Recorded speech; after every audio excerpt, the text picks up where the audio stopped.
GBIT ಯೋಜನೆ ವಿಚಾರವಾಗಿ sir Kumaraswamy ಅವರು ಹೋರಾಟದಲ್ಲಿ ಪಾಲ್ಗೊಂಡಿದ್ದಾರೆ. ಸವಾಲು ಹಾಕ್ಯಾರ ಸರ್, DK ಸಹೋದರರು ಬರಲಿ ನನ್ನ ಜೊತೆ ಚರ್ಚೆಗೆ ಈ ವಿಚಾರವಾಗಿ ಅವ್ರು ಯಾವತ್ತು ಹೇಳ್ತಾರೆ ನಾನು ಅದಕ್ಕೆ ರೆಡಿ ಇದ್ದೀನಿ.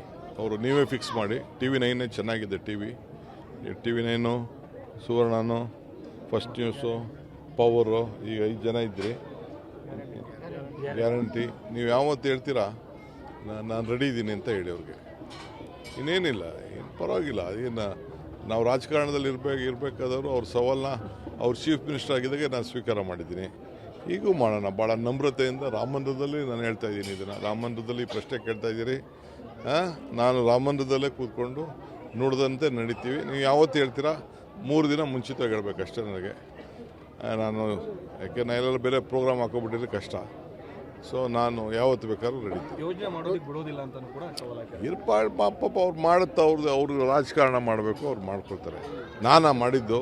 GBIT ಯೋಜನೆ ವಿಚಾರವಾಗಿ ಸರ್ ಕುಮಾರಸ್ವಾಮಿ ಅವರು ಹೋರಾಟದಲ್ಲಿ ಪಾಲ್ಗೊಂಡಿದ್ದಾರೆ. ಸವಾಲು ಹಾಕ್ಯಾರ ಸರ್, DK ಸಹೋದರರು ಬರಲಿ ನನ್ನ ಜೊತೆ ಚರ್ಚೆಗೆ ಈ ವಿಚಾರವಾಗಿ ಅವ್ರು ಯಾವತ್ತು ಹೇಳ್ತಾರೆ ನಾನು ಅದಕ್ಕೆ ರೆಡಿ ಇದ್ದೀನಿ.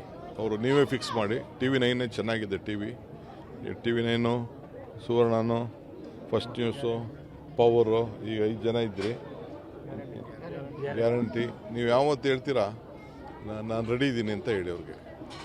ಇನ್ನೇನಿಲ್ಲ, ಏನು ಪರವಾಗಿಲ್ಲ. ಏನು ನಾವು ರಾಜಕಾರಣದಲ್ಲಿ ಇರಬೇಕಾದವರು ಅವ್ರ ಸವಾಲನ್ನ ಅವ್ರು ಚೀಫ್ ಮಿನಿಸ್ಟರ್ ಆಗಿದ್ದಾಗೆ ನಾನು ಸ್ವೀಕಾರ ಮಾಡಿದ್ದೀನಿ. ಈಗೂ ಮಾಡೋಣ ಭಾಳ ನಮ್ರತೆಯಿಂದ. ರಾಮ ಮಂದಿರದಲ್ಲಿ ನಾನು ಹೇಳ್ತಾ ಇದ್ದೀನಿ ಇದನ್ನು. ರಾಮ ಮಂದಿರದಲ್ಲಿ ಪ್ರಶ್ನೆ ಕೇಳ್ತಾ ಇದ್ದೀರಿ. ನಾನು ರಾಮ ಮಂದಿರದಲ್ಲೇ ಕೂತ್ಕೊಂಡು ನೋಡಿದಂತೆ ನಡೀತೀವಿ. ನೀವು ಯಾವತ್ತು ಹೇಳ್ತೀರಾ 3 ದಿನ ಮುಂಚಿತವಾಗಿ ಹೇಳ್ಬೇಕಷ್ಟೇ ನನಗೆ. ನಾನು ಯಾಕೆ ಎಲ್ಲೆಲ್ಲ ಬೇರೆ ಪ್ರೋಗ್ರಾಮ್ ಹಾಕೋಬಿಟ್ಟಿದ್ರೆ ಕಷ್ಟ. ಸೊ ನಾನು ಯಾವತ್ತು ಬೇಕಾದ್ರೂ ರೆಡಿ. ಯೋಜನೆ ಮಾಡೋದಕ್ಕೆ ಬಿಡೋದಿಲ್ಲ ಅಂತ ಕೂಡ ಸವಾಲು ಪಾಪ ಅವ್ರು ಮಾಡುತ್ತಾ ಅವ್ರು ರಾಜಕಾರಣ ಮಾಡಬೇಕು, ಅವ್ರು ಮಾಡ್ಕೊಳ್ತಾರೆ. ನಾನಾ ಮಾಡಿದ್ದು. GBIT ಯೋಜನೆ ವಿಚಾರವಾಗಿ ಸರ್ ಕುಮಾರಸ್ವಾಮಿ ಅವರು ಹೋರಾಟದಲ್ಲಿ ಪಾಲ್ಗೊಂಡಿದ್ದಾರೆ. ಸವಾಲು ಹಾಕ್ಯಾರ ಸರ್, DK ಸಹೋದರರು ಬರಲಿ ನನ್ನ ಜೊತೆ ಚರ್ಚೆಗೆ ಈ ವಿಚಾರವಾಗಿ ಅವ್ರು ಯಾವತ್ತು ಹೇಳ್ತಾರೆ ನಾನು ಅದಕ್ಕೆ ರೆಡಿ ಇದ್ದೀನಿ. ಅವರು ನೀವೇ ಫಿಕ್ಸ್ ಮಾಡಿ. TV9 ಚೆನ್ನಾಗಿದೆ. TV9 ಸುವರ್ಣನು, ಫಸ್ಟ್ ನ್ಯೂಸು, ಪವರು, ಈಗ 5 ಜನ ಇದ್ರಿ. ಗ್ಯಾರಂಟಿ ನೀವು ಯಾವತ್ತು ಹೇಳ್ತೀರಾ ನಾನು ರೆಡಿ ಇದ್ದೀನಿ ಅಂತ ಹೇಳಿ ಅವ್ರಿಗೆ. ಇನ್ನೇನಿಲ್ಲ, ಏನು ಪರವಾಗಿಲ್ಲ. ಏನು ನಾವು ರಾಜಕಾರಣದಲ್ಲಿ ಇರಬೇಕಾದವರು ಅವ್ರ ಸವಾಲನ್ನ ಅವ್ರು ಚೀಫ್ ಮಿನಿಸ್ಟರ್ ಆಗಿದ್ದಾಗೆ ನಾನು ಸ್ವೀಕಾರ ಮಾಡಿದ್ದೀನಿ.